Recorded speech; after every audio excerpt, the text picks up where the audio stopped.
आदम की उत्पत्ति। हे प्रियों, आज हम लोग देखेंगे पवित्र बाइबल से हम लोग देखेंगे आज आदम की उत्पत्ति। तो मेरे मित्रों, आइए हम लोग आदम की पूरी कहानी हम लोग सुनेंगे। लिखा है, आकाश और पृथ्वी की उत्पत्ति का वृत्तांत यह है कि जब वे उत्पन्न हुए, अर्थात जिस दिन यहोवा परमेश्वर ने पृथ्वी और आकाश को बनाया, तब मैदान का कोई पौधा भूमि पर न था और न मैदान का कोई छोटा पेड़ उगा था, क्योंकि यहोवा परमेश्वर ने पृथ्वी पर जल नहीं बरसाया था और भूमि पर खेती करने के लिए मनुष्य भी नहीं था। तो भी कुहरा पृथ्वी से उठता था, जिससे सारी पृथ्वी सिंच जाती थी। तब यहोवा परमेश्वर ने आदम को पृथ्वी की मिट्टी से रचा और उसके नथनों में जीवन का श्वास फूंक दिया और आदम जीवित प्राणी बन गया। और यहोवा परमेश्वर ने पूर्व की ओर अदन में एक वाटिका बनाई और वहाँ आदम को, जिसे उसने रचा था, रख दिया। और यहोवा परमेश्वर ने भूमि से सब भांति के वृक्ष जो देखने में मनमोहक और जिसके फल खाने में अच्छे हैं उगाया, और वाटिका के बीच में जीवन के वृक्ष को और भले या बुरे के ज्ञान के वृक्ष को भी लगाया। उस वाटिका को सींचने के लिए एक महानदी अदन से निकलती और वहाँ से आगे बहकर 4 धाराओं में बट गई।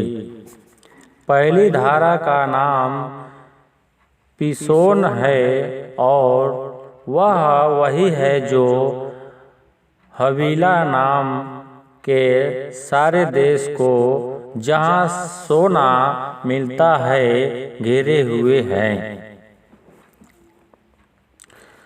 उस देश का सोना चोखा होता है, वहाँ मोती और सुलेमानी पत्थर भी मिलते हैं। दूसरी नदी का नाम गिहोन है, यह वही है जो कूश के सारे देश को घिरे हुए है।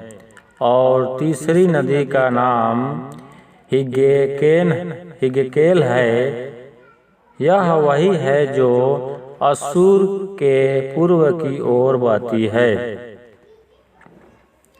और चौथी नदी का नाम फरात है।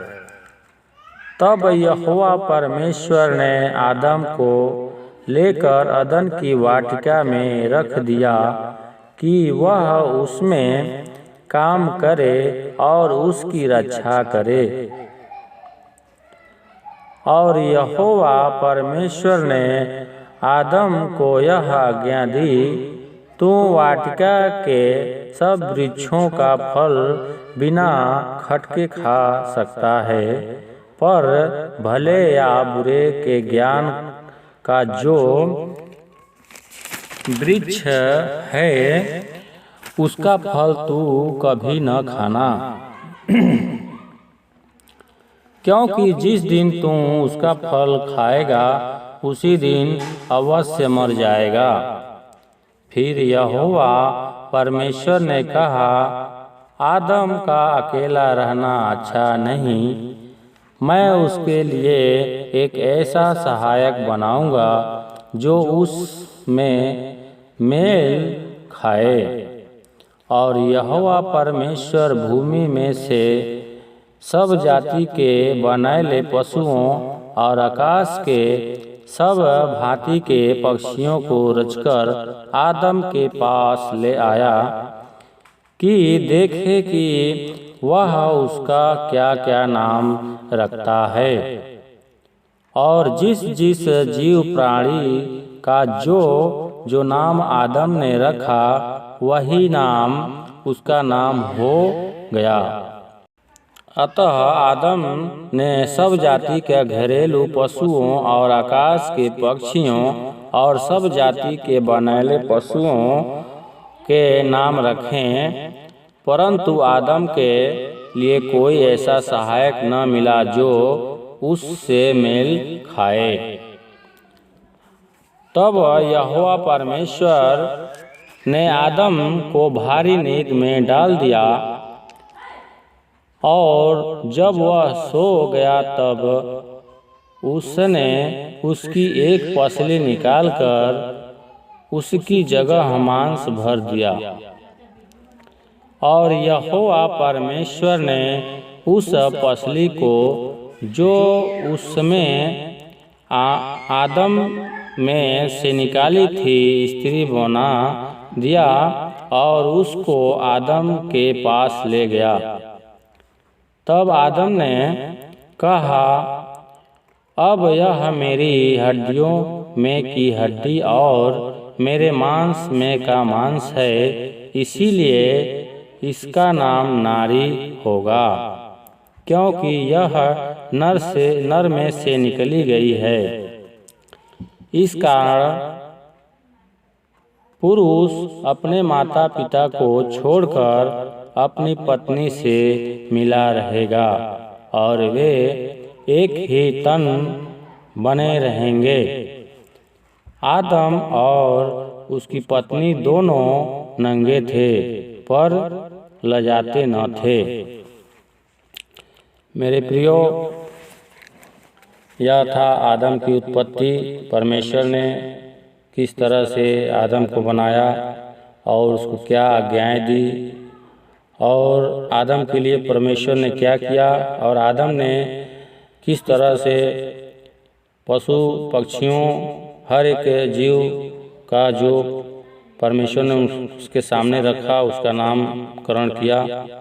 तो मेरे मित्रों, यह था आदम की उत्पत्ति। मेरे प्रियों, अगर यह कहानी आपको अच्छी लगे, मेरे प्रियों आपसे हाथ जोड़कर निवेदन है इस चैनल को सब्सक्राइब करें, क्योंकि मैंने अलग से कुछ नहीं कहा, परंतु मैंने इस बाइबिल जो पवित्र वचन है, पवित्र ग्रंथ है, इसमें से मैंने आदम की उत्पत्ति का जो कहानी है मैंने पूरा इसमें पढ़ के बताया है और आपको सुनाया है।